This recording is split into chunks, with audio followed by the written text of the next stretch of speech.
Ustaz, kalau terlena dengan harta kekayaan itu biasanya kan orang yang kaya.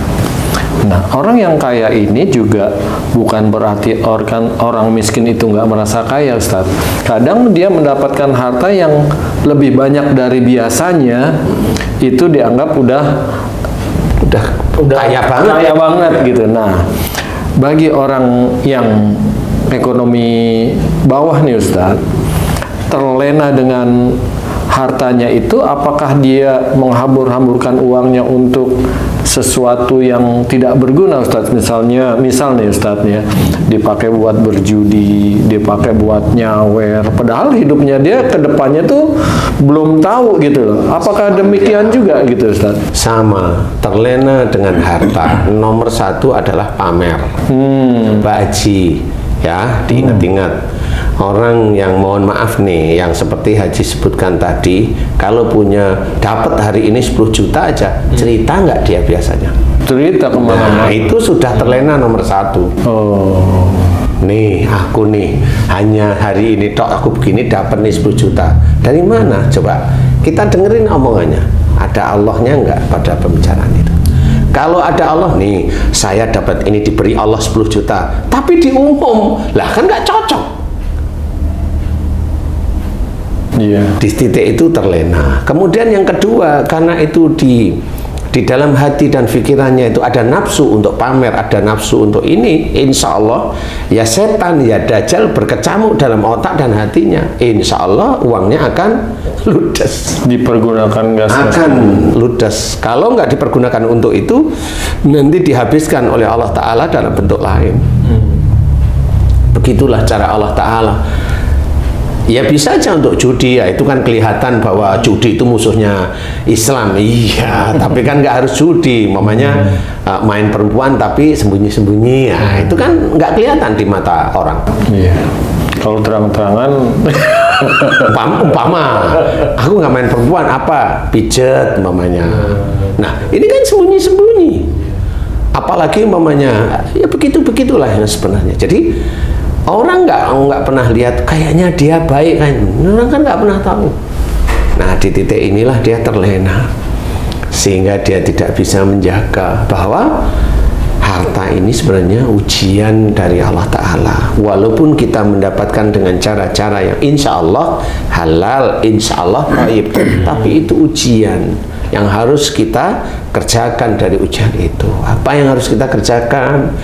Ya kita kerjakan dari harta ini bisa menjadikan istri, anak-anak kita itu lebih sujud kepada Allah Ta'ala, diberi nasihat yang baik untuk pekerjaan yang baik. Apa pekerjaan baik? Sedekah kepada orang-orang yang memerlukan, tanpa diceritakan sana sini, kecuali orang bertanya. Kan beda nih, orang bertanya kan boleh, kok kamu kemarin di situ kenapa lumayan aja, tapi dia enggak, kamu kayaknya ya baru ini orang ini mau tanya benar, ya ceritalah.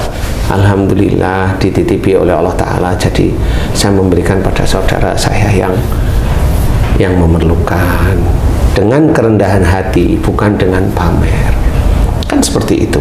Nah harta ini kita pergunakan yang baik, ya, sehingga hati-hati. Harta yang kita dapatkan dari Allah Ta'ala, dititipkan oleh Allah Ta'ala, itu ujian bagi kita. Nah itu ujian ya, harus dikerjain. Kalau seseorang itu meminta harta pada Allah Ta'ala, berarti dia meminta ujian. Otomatis dia itu meminta ujian. Padahal dia sendiri kadang-kadang, hidupku kok ya susah, ngeluh dengan ujian. Lo kan lucu-lucu. Jadi banyak orang munafik besok di akhirat itu di depan Allah Ta'ala, ya karena mulutnya, karena otaknya, karena hatinya seperti itu. Dia minta ujian, tetapi nanti dia ngomong hidupku ini susah. Loh kan? Tapi dia minta pada Allah Ta'ala juga. Ya. Selama ini yang saya tahu, Ustaz, kebanyakan manusia itu minta ujian, Ustaz.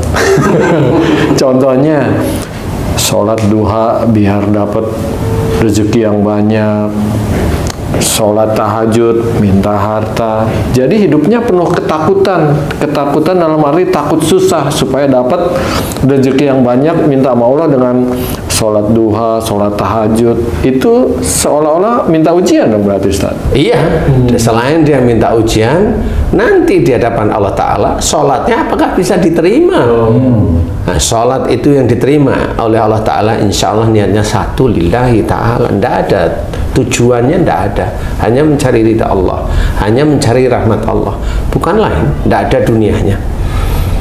Karena sudah dianjurkan oleh Allah Ta'ala, kerjakan akhiratmu, dunia akan mengikuti. Itu jelas dari Allah Ta'ala. Kenapa kita balik? Kerjakan akhirat untuk dunia, ya itu kan dibalik. Padahal suruh ngerjakan akhirat, dunia akan mengikuti. Maksudnya apa? Kerjakan akhirat semuanya, baik itu sholat, baik itu puasa, baik itu baca Quran, baik itu hormat kepada orang tua, baik itu hormat kepada teman-temannya, baik itu hormat kepada orang lain, baik itu memaafkan, baik itu sedekah, semuanya kan Allah. Itu akhirat. Dunia akan mengikuti. Dunia berarti tunggu, nanti Allah akan memberikan jalan. Dunia kita akan diberi oleh Allah Ta'ala yang tadi dikatakan dicukupkan. Nah, banyak saudara-saudara kita yang terlena dengan cara-cara yang tidak baik. Kelihatannya Islami, tapi itu tidak baik. Kalau orang, Ustadz, doa yang seperti tadi terus Allah memberikan, itu berupa ujian, Ustadz. Jadi semacam istidrat. Apakah pemberian Allah itu diberikan dengan dibarengi kemarahan Allah juga itu, Ustadz? Iya, sebenarnya mirip, cuma banyak orang-orang yang tidak sadar bahwa itu istidrat. Banyak yang tidak sadar. Dia cukupkan bahwa doa saya dikabulkan. Kan itu. Akhirnya ada kebanggaan di dalam hatinya. Bangga kenapa? Dia merasa dekat dengan Allah. Nah, itu aja. Itu kan ujian lagi untuk dia. Itu ujian lagi untuk dia. Padahal yang harus diketahui adalah, iya ya, lah orang-orang nonis itu dia tidak pernah berdoa, kerja aja banyak yang kaya. Apa yang, nah itulah istijat tuh. Belum tentu ya, memang itu istijat. Tapi kalau yang muslim udah istijat loh, nggak bisa seperti itu. Nggak bisa. Kalau memang itu istijat, ya itu akhirnya menjadikan apakah seorang Islam itu iri dengan mereka, itu harus difikirkan. Kemudian kalau ada seorang Islam memohon kepada Allah, ya memohon nih, dia umroh kemudian minta kaya, dia haji minta kaya, dan terjadi, apakah itu finish? Nah, belum. Kan belum. Dia harus menyelesaikan dari harta yang diberi dari Allah Ta'ala. Akhirnya dia cerita, akhirnya banyak orang menginginkan keadaan dirinya itu seperti orang yang bercerita. Dia akhirnya Meniru ya? Meniru. Berangkat umroh, berangkat haji itu untuk meminta harta. Jadi niatnya bukan karena Allah. Kelihatan aja dia berangkat di sana, iya. Itu seperti itu.